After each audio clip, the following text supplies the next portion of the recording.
Did you know that in the United States, it is possible to win the presidency without obtaining the majority of votes? Tell that to Hillary Clinton. This fact is widely controversial and confusing. In this video, we will explore in depth the workings of the American electoral system, from its history and the unique Electoral College to the details of the 2024 elections. Are you interested? Alright, then stay until the end of the video.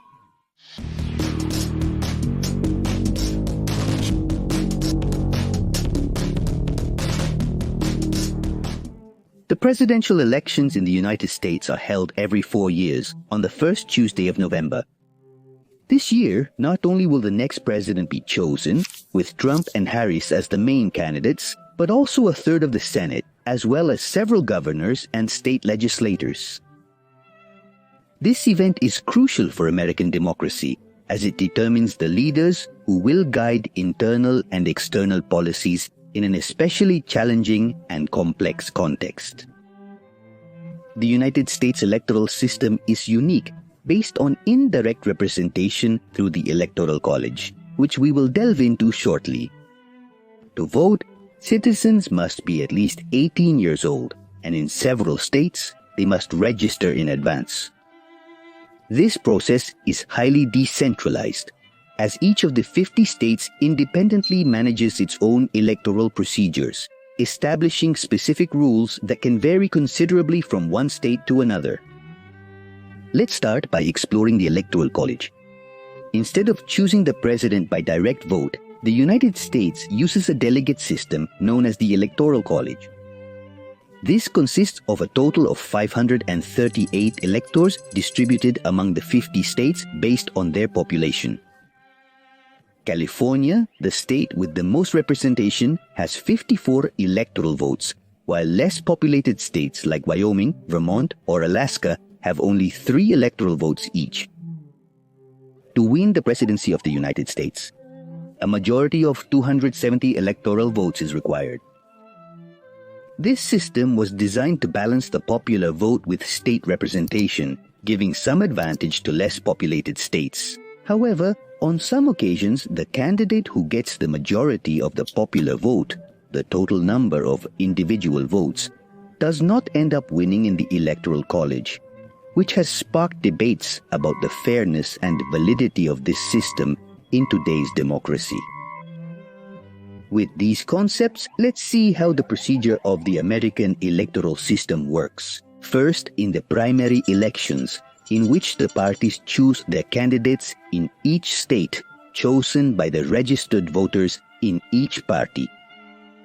Second, at the national conventions, the parties officially nominate their candidates and present their government programs. Thirdly, the election campaign takes place, during which the candidates travel the country and participate in debates focusing especially on the swing states. In these states, the election results are often uncertain according to the polls. For this election, some of the swing states are Arizona, Georgia, Michigan, Nevada, and North Carolina. Finally, the fourth step is the general election, where citizens cast their vote. Although citizens vote directly for a candidate, they are actually choosing the electors who will represent their state in the Electoral College. That is, by voting for the Republican or Democratic candidate, citizens instruct their state electors to cast their vote for this candidate at the Electoral College meeting. Thus, whoever wins the popular vote in a state secures the support of all its electors, obtaining the electoral votes of that state for their party and candidate. All states, except Maine and Nebraska, use the winner-takes-all system. This means that the party that gets the majority of the popular vote in a state receives all the electoral votes assigned to that state. For example, in California, the state with the most electors, the party that wins the majority of the popular vote, takes all 55 electoral votes in their entirety. In December, the electors meet with their respective states to officially cast their votes. Then, in January of the following year, Congress conducts the formal count of these votes and declares the winner of the election. This process gives a decisive role to the swing states, as their result can tip the balance in the Electoral College, ultimately determining the elected president. This system has led to historical moments that some consider shocking and even unfair. In 1824, no candidate obtained the majority in the Electoral College, which led the House of Representatives to decide the outcome. John Quincy Adams was elected president even though Andrew Jackson had obtained more popular and electoral votes. In 1888, the Republican Benjamin Harrison won the presidency by obtaining more electoral votes than Grover Cleveland, despite having received fewer popular votes, demonstrating the impact of the indirect electoral system. In the year 2000, George W. Bush received fewer popular votes than Al Gore, but achieved the presidency by securing 4 more electoral votes, enough to secure the election.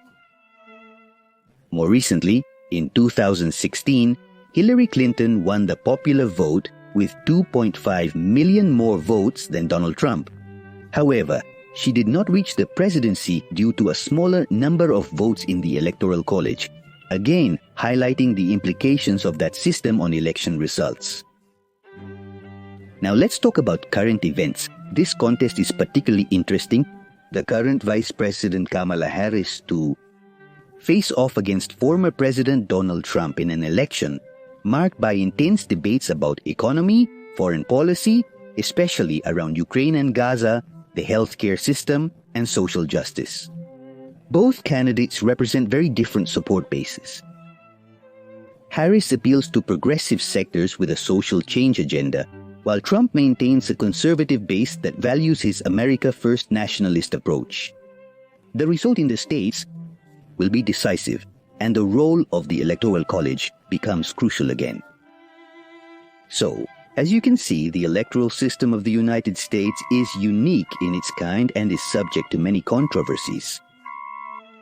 Apparently, the value of the states takes precedence over the individual voter, which emphasizes the federal system of the great North American power. But now, tell me, do you think this system is fair? Who should be the next tenant of the White House?